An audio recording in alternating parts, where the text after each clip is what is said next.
Graça e paz, meus queridos, que a paz do Senhor esteja com você. Te convido para uma reflexão maravilhosa que se encontra no livro de 1 Samuel, capítulo 1, verso 9. Eu quero ler somente a parte A do versículo. 1 Samuel, capítulo 1, verso 9, diz assim a palavra do Senhor. Então Ana se levantou. Vou repetir novamente. Então Ana se levantou. Amém? Graças a Deus. Todo mundo conhece essa palavra, é uma palavra bem pregada, né? Quem não conhece a história de Ana, que pediu a Deus, que suplicou diante do Senhor, e o Senhor se lembrou dela e abriu a sua madre, e ela deu à luz ao profeta Samuel, que foi um grande profeta em Israel. Quem não conhece essa história, né? Mas olhando assim até parece fácil. Mas não foi nada fácil, ela teve que passar um processo e no meio desse processo ela teve que fazer algumas decisões, ela teve que mudar a sua rotina em certos aspectos. E eu quero chamar a sua atenção exatamente para isso. Se você ler o capítulo 1 de 1 Samuel, você vai dar de cara com uma narrativa, só que a narrativa, por incrível que pareça, ela não conta a história de Ana.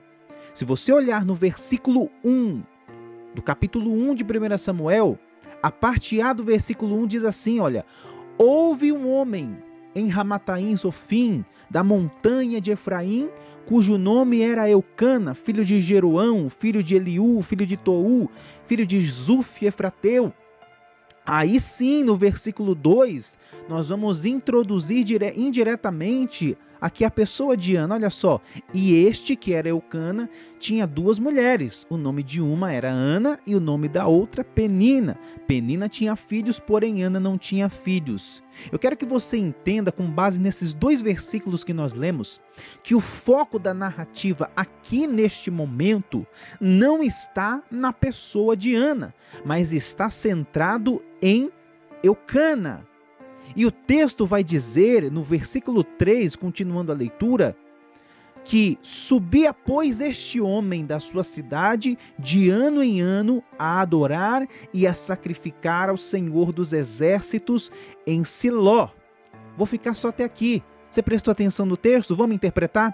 Subia, pois. Quem subia? Vamos fazer pergunta para o texto? Subia, pois. Quem subia? Este homem da sua cidade, de ano em ano a adorar e a sacrificar ao Senhor. Quem subia de ano em ano para adorar e sacrificar ao Senhor? Eucana, e somente Eucana. O texto não está dizendo que Ana subia para adorar ao Senhor. O texto não está dizendo que Penina subia para adorar ao Senhor. Mas o propósito de subir para prestar um sacrifício e adoração ao Senhor, ele era inteiramente de Eucana. É interessante isso porque a narrativa bíblica, se você ler daqui em diante, você vai ver a humilhação que Ana passava na mão de Penina. Durante muitos e muitos anos, durante muito tempo, ela foi humilhada pelo fato de ser estéril. E a gente sabe que no Oriente Antigo, naquele tempo, era uma vergonha para uma mulher não ter dado à luz a nenhum filho, porque a descendência de um homem era muito importante. A gente vê isso aqui no próprio contexto, quando a gente olha a descendência de Eucana, porque ele vai puxando o pai, vai puxando o avô e vai puxando o bisavô de Eucana. Toda a descendência vai falando, ó. Eu vou até ler novamente para você entender, ó.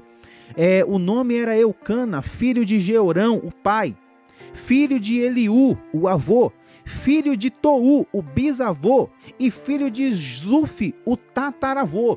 Ou seja, puxou a descendência. Então, daí você entende que a descendência de um homem era extremamente importante. Então, pela lógica humana, pela lógica daquela época, a pessoa, a esposa, na verdade, que mais tinha importância não era Ana, mas era Penina, porque Penina tinha dado filhos a Eucana e Ana nada de dar filhos. Então, para ela isso era vergonhoso, e eu tenho certeza absoluta que ela estava indignada com essa situação. Eu tenho certeza absoluta que ela não estava contente com aquela situação, que ela queria mudança para aquela situação. Mas olha o texto que a gente acabou de ler. Subia, pois, este homem a adorar e a sacrificar ao Senhor. Este homem subia, não Ana. Eu quero entender, com base nesse texto, que sim, Ana estava indignada, Ana estava chateada, Ana estava angustiada pela situação em que ela estava vivendo. Só que quem estava subindo para adorar e sacrificar não era Ana, era Eucana. Eu quero dizer o seguinte: se você está indignado com a situação em que você está vivendo, se você está incomodado com a situação que você está passando, o que você tem feito para mudar o quadro dessa situação? Você tem apenas murmurado? Você tem apenas reclamado? Você tem apenas questionado? Ou você está subindo para prestar um sacrifício de adoração ao Senhor? É isso que eu queria falar para você. Aqui na narrativa, o foco da narrativa era para quem está sacrificando. Era para quem estava sacrificando. Você quer chamar a atenção do Senhor? Você quer que o Senhor incline os seus ouvidos a você? Você quer se apresentar ao Senhor de uma maneira diferenciada? Então suba para adorar ao Senhor. Lembra do texto que a gente leu no início? Versículo 9, parte A. E depois que Ana foi tão humilhada, ano após ano ela foi humilhada, ano após ano ela foi vilipendiada, ela foi deixada de canto. Ela foi vendo os filhos de Penina crescendo e quem sabe olhando para o céu e se perguntando: Senhor, quando vai chegar a minha vez, ó glória? Mas ela cansa de questionar, ela cansa de murmurar, ela cansa de tentar entender a situação. E o versículo 9 vai dizer que então Ana se levantou depois que comeram e beberam em Siló, e Eli, o sacerdote, estava sentado numa cadeira junto a um pilar do templo do Senhor.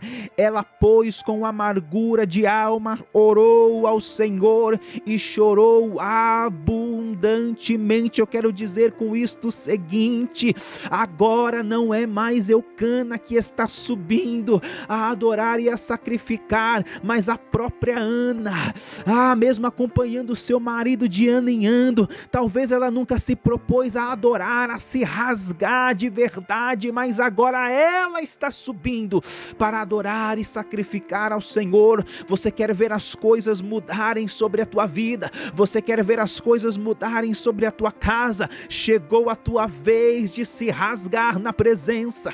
Chegou a sua vez de se derramar na presença. Mas o testemunho do fulano é tão bonito, mas o testemunho de Beltrano é tão bonito, mas e o seu testemunho? É hora, é tempo de você contar a tua história, é hora de você contar o teu testemunho.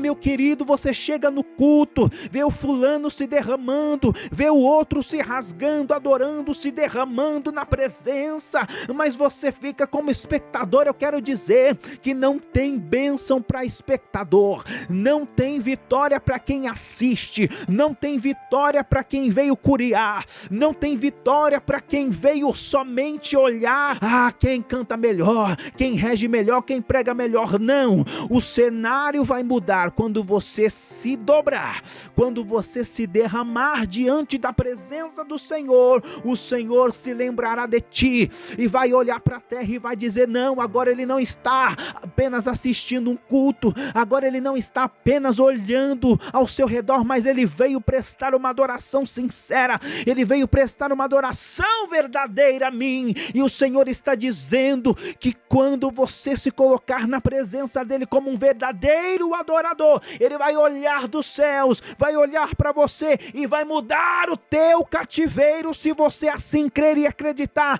que ele é poderoso para mudar a situação. Então Ana se levantou.